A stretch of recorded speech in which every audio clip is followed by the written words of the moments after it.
Now we'll read Moses of the bulrushes. Turn. Pharaoh, the king of Egypt, was worried.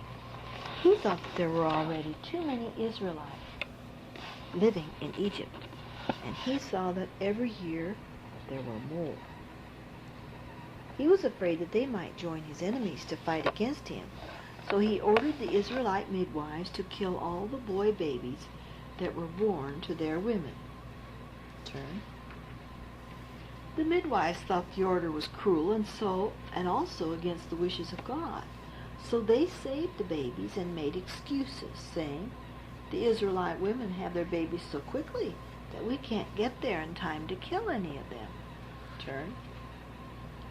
One Israelite mother hid her baby boy for 3 months after he was born, and then she knew she couldn't hide him any longer, so she made a cradle of bulrushes in mud and put the baby in it. Then she floated the cradle among the reeds in the river, and she told her daughter Miriam to hide near the river and watch to see what happened. Turn.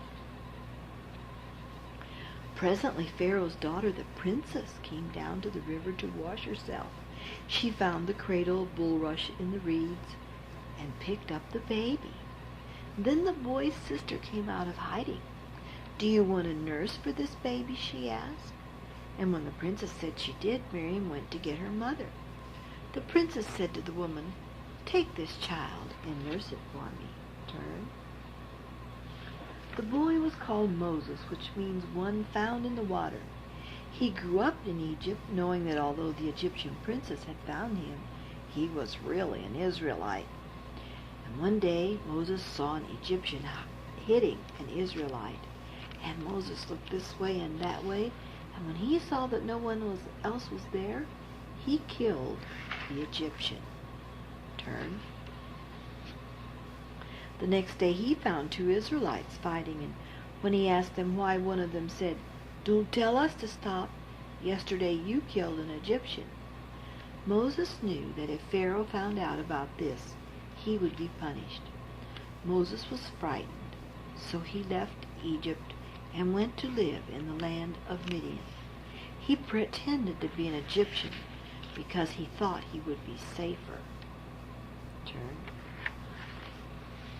One day, Moses was resting near a well, and the shepherd of the place was driving away some girls who wanted water for their father's sheep and goats.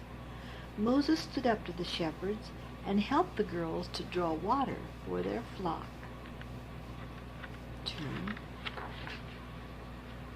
When the girls came back early from the fields, their father, who was a priest, was surprised. They told him that an Egyptian had helped them water the flock. So Jethro, their father, called Moses into his tent to eat. Later he gave Moses his daughter Zipporah to be his wife. Turn. One day, when Moses was out with his flock of sheep and goats, he saw a bush in flames, but although the bush was on fire, it did not burn up. Moses went closer to see what was happening. Then he heard God speaking to him out of the burning bush. Turn. God said to Moses, "Take off your shoes, for this is holy ground. I am the God of your fathers, of Abraham, of Isaac, and of Jacob." Then Moses hid his face, for he was afraid to look at God. God said, "I know that my people, the children of Israel, suffer great hardships in Egypt. I'm going to deliver them and bring them out of Egypt." Turn. God said, "I will bring them to a good land, a large land, a land flowing with milk and honey." And Moses said, "Why should Pharaoh take any notice of me if I tell him this? And what shall I say to the children of Israel?" God said, "Tell them that I am the God of their fathers. Say that I am that I am." Then Moses said, "Suppose they don't believe me?" God said, "What is that in your hand?" Moses said, "It's a rod." God said, "Throw it on the ground." Turn. Moses did, and the rod was changed into a serpent. Then Moses ran away. God said, "Put out your hand and pick up the serpent by the tail." And then the serpent changed back into a rod.